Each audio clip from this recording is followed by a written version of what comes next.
The Raiders must trade Davante Adams. And I know this isn't really that much of a hot take because he requested a trade, but I'm going to tell you why it would be really, really stupid for the Raiders to not trade him. And I think this is generally believed between everyone that is a competent football watcher. So he's got a potential out in 2025. And from my understanding, I was trying to look this up. It's obviously a team out, right? Like we don't see a lot of player options in the NFL. Most of these are team outs, right? So if they were to do a team out, it would cost them 15 mil in dead cap in 2025. Currently, Davante Adams has a $44 million cap hit. Okay, the Raiders are also last in their division with they're 0-1 in divisional play, and the only team with a negative point differential in the AFC West. Worst coach in the division by a landslide. They do not have an answer at quarterback. This is something that we've talked about even before the year started, is regardless if the Raiders came out and played well, they have the worst coach in the division. And we know coaching is kind of at a premium at this point in the NFL as we've known in the past, but we don't have as many Hall of Fame quarterbacks playing right now that we did 10, 15 years ago, even 5 years ago, that, I don't know, I don't want to say put the coaching at a lower level or allowed it to be at a lower level, but we see teams with elite coaches far elevate their teams than teams that just have okay coaches. And that's not really any news to anybody, but it's just very present right now in the NFL. The Raiders also have the seventh youngest roster, and it is so clear that they are not ready to win now, just with how, they're one of the worst run offenses in the NFL, and they have a lot of talent to develop. And kind of going off that, the Raiders have the 12th most cap space going into next year. If they were to get rid of Davante Adams, even with a $15 million cap hit, they'd be fourth in most cap space in the NFL, even with that defensive line for how ferocious it is. Right now, they're 26th in EPA per play on offense, 20th in EPA per pass, 32nd in EPA per rush, and they still have to play Denver twice, Pittsburgh, Los Angeles Rams, KC, Cincinnati, Miami, Tampa Bay, Atlanta, Jacksonville, New Orleans, Los Angeles Chargers again. Like, where are the wins coming from? My thing is, if you don't trade Davante and you guys rack up an extra win or two, it may put you out of a spot where you're able to go get a quarterback, right? So it's just one of those seasons where it's like, we kind of knew this season was going to be a wash, and if you don't trade Davante Adams, I feel like you're going to be looking pretty stupid at the end of the year when he doesn't want to be there. Well, not only he doesn't want to be there, Hunter, but like we said, we're going to have to cut that contract regardless because that $44 million cap hit is just that's not happening. And that's the thing, too. Look, it goes further than just that, though. Not to victory lap or anything, but look, we were on top of this months ago. And you go back to the comments on those videos, people in delusion land. Like we were saying, look, the bottom line is at least one of these contracts for these star players are going to be cut because. And again, my first overreaction, if I'm not mistaken, of the season was either my first or second, was that the Raiders have no direction. And as of right now, yeah, that's 100% way more apparent than it was week 1 or 2 whenever we posted that video. Because to all your points, yeah, the quarterback, the coach, the front-loaded D-line contracts, and you don't, like, it's the money's in one spot, and the defense isn't playing how you expect them to play. I mean, there's a bunch of factors here, but my thing is more than anything, Hunter. Yeah, look, if you don't get rid of Davante, it's kind of like we've seen this situation play out before with other teams where you hold on to the guy and you hope things go better, but you're not going to pay him. And then when you have to cut him, he's not going to re-sign. He's going somewhere else.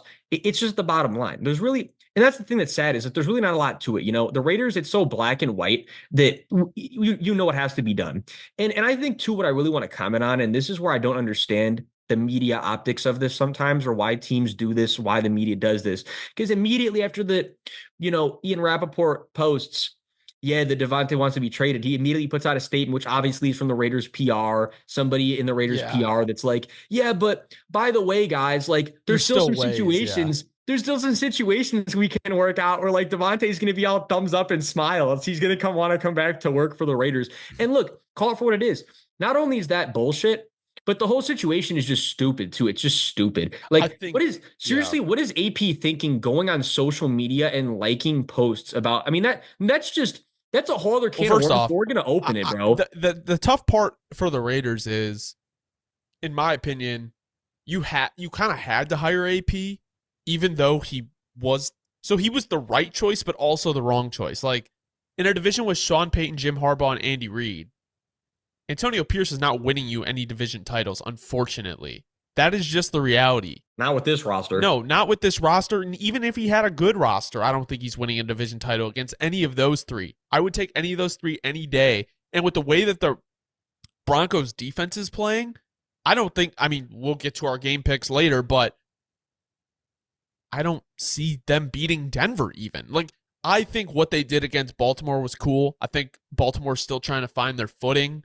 And I picked Vegas to win this week as well. And I think certain games they can be scrappy. And, you know, props to them for doing it without Max Crosby and Davante Adams. But the reality is, this team is headed nowhere fast. You don't have an answer at quarterback. You don't know if Antonio Pierce is going to be your coach next year. Your star offensive player wants out. You can't run the ball. Like, smart teams, if you want to be a serious team, Raiders, Tom Telesco, if you want to be a serious team, you must trade Davante Adams. Smart teams trade the players when it is time to go. Bill Belichick did that for the longest time. You have to draft correctly. You have to get the right players in the building, which I think they did with Brock Bowers. Jackson Powers-Johnson has a great run block grade as a passer, or as a rookie offensive lineman. His run block is a lot to be desired, but overall, it's impressive kind of like the players they've added in early rounds. And you see Tyree Wilson is playing a little bit better. You know, they have pieces on defense, but to try to hold on to a player in his kind of waning prime years, like Davante's still very good, but to hold on to him when you know that he doesn't want to be there and it won't be there probably after this year would be a very idiotic thing to do. Something similar to what the Bulls do in Chicago, and that's why they've been in purgatory misery land for forever. They hold on to players that they're not going to do them any good in the long run. So it would serve the Raiders well to move on from Davante Adams at this point. No, absolutely. Absolutely. And just kind of look to finish off, because, you know, I just want to add like one more thing to it. Because to me, the whole situation seriously is just a joke. I do want to give Davante credit.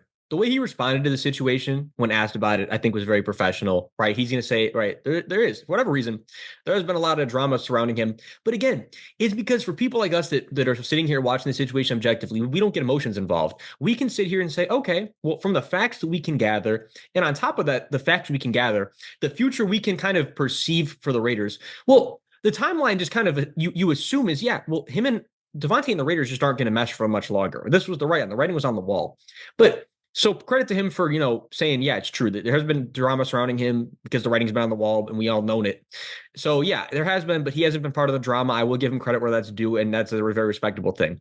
But just to finish off on the point from earlier, I mean, seriously, if you're AP, there's a point where I got to ask, like, not only like, what are you doing on social media? Because let me just say this, you know, and I'm being very objective and serious when I say this.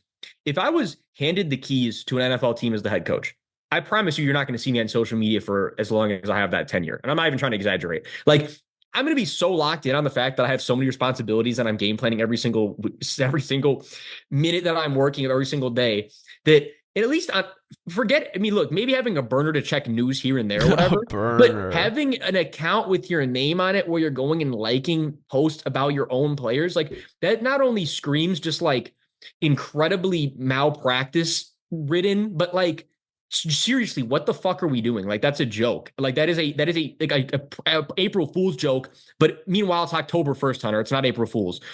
So I don't know what the fuck. That's just a joke. I call it for what it is. That's an absolute joke. And I don't know if I've ever seen anything like it. I really haven't. So the whole situation is just a joke. Yeah, it's pretty bad. And if the Raiders were able to, or, you know, kept Davante Adams, he's going to eat up 16% of their cap next year. If you don't know ball, want to know ball, be sure to subscribe, leave a like, let us know in the comments where you think Davante Adams will end up. I think Washington, the Jets, Pittsburgh, and Baltimore probably make the most sense. I don't know if it's really, I think the Chiefs could make it happen. I don't know if it's feasible, and it's in division. So, but overall, it'll be interesting to see where he goes. I wonder if it happens before week 5. I'm going Ravens here. I'm just going to get my prediction while I can. I'm going Ravens here, Hunter. I think that's the one that makes the most sense. Agreed. Well, one of them, yeah. I think Washington too, if they want to add another weapon for Jaden Daniels. No, that one definitely would be yeah, that would be kind of a a surprise per se, but like it wouldn't be too surprising. I just think that over the other contenders, I would be a little shocked. But hey, I would take it either way. All right, thank you guys so much for watching.